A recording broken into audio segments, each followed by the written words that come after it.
অসমৰ জনপ্ৰিয় news channel ND24 এক লাইভ অনুষ্ঠানত মুখ্য সম্পাদক চেনেলটোৰ মুখ্য সম্পাদক ৰাজদীপ বাইলুং বৰুৱাক অসমৰ এগৰাকী জনপ্ৰতিনিধি অৰ্থাৎ পূব গোৱালপাৰা সমষ্টিৰ বিধায়ক একে ৰচিদ আলমে লাইভ শ্ব' অনুষ্ঠানত যি অভব্য আচৰণ কৰিলে তাৰ বাবে আমি দুঃখিত। অসম প্ৰদেশ সাংবাদিক সন্থাৰ তৰফৰ পৰা তেখেতক আমি গৰিহণা জনাইছোঁ, ধিক্কাৰ দিছোঁ। এগৰাকী জনপ্ৰতিনিধিয়ে এনেকৈ আচৰণ কৰাটো অসমৰ ৰাইজৰ বাবে দুৰ্ভাগ্যজনক। আমি আখ্যা দিছোঁ ভৱিষ্যতে এনেকুৱা ধৰণৰ মন্তব্যৰ পৰা তেখেতক বিৰত থাকিবলৈ আমি অনুৰোধ জনাইছোঁ।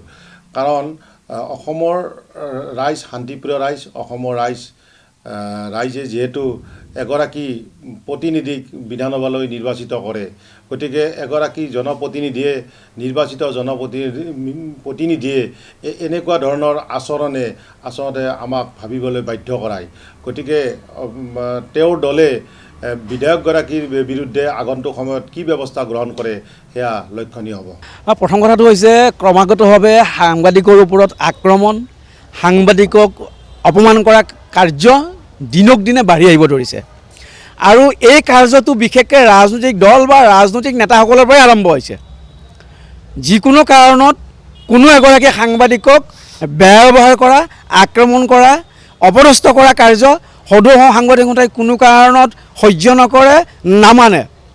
আৰু কালি যি ঘটনা সংঘটিত হ'ল ND24 এটা টক শ্ব'ত এগৰাকী জনপ্ৰতিনিধি বিধায়ক একে ৰচিদ আলমে যি ধৰণৰ ব্যৱহাৰ কৰিলে সেই কথা আচলতে কোনো কাৰণত মানি ল'ব পৰা কথা নহয়। সেয়া অসংসদীয়, অসৌজন্য। আৰু এই যি কাৰ্য কৰিলে, এই নিকৃষ্ট কাৰ্য কৰাৰ কাৰণে তেওঁ যি ৰাজহুৱাভাৱে যি ধৰণৰ মন্তব্য, যি ধৰণৰ শব্দ প্ৰয়োগ কৰিলে এগৰাকী সাংবাদিকক, এই কাৰ্যৰ কাৰণে বিধায়কগৰাকীক আমি ধিক্কাৰ জনাইছোঁ। আৰু সাংবাদিকক ৰাজহুৱাভাৱে যি অপমান কৰিলে তাৰ কাৰণে সদৌ অসম সাংবাদিক সন্থাৰ তৰফৰ পৰা সেইগৰাকী জনপ্ৰতিনিধিক আমি ক্ষমা খুজিবলৈ দাবী জনাইছোঁ। কোনো কাৰণত যেতিয়া টিভিৰ টক শ্ব' হয়, সেই টিভিৰ টক শ্ব'বিলাক গোটেই অসমৰ ৰাইজে চাই থাকে, ভদ্ৰ লোক চাই থাকে। গতিকে আমি কোনো পক্ষকে সকলোকে কৈছোঁ যে অভদ্ৰ আচৰণ কৰাটো উচিত নহয়। জনপ্ৰতিনিধিয়ে হওক, যোনে নহওক, এই ক্ষেত্ৰত কিন্তু সকলোৱে এটা সচেতনতা অৱলম্বন কৰাৰ প্ৰয়োজন আছে।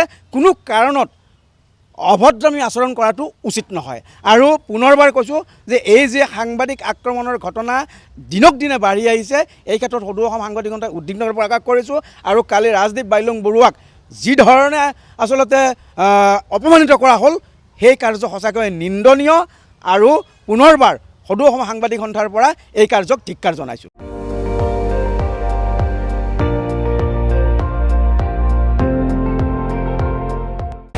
আপুনি চাই আছে ND24, সৰ্বশ্ৰেষ্ঠ নহয়, সৰ্বোত্তমৰ দৌৰ।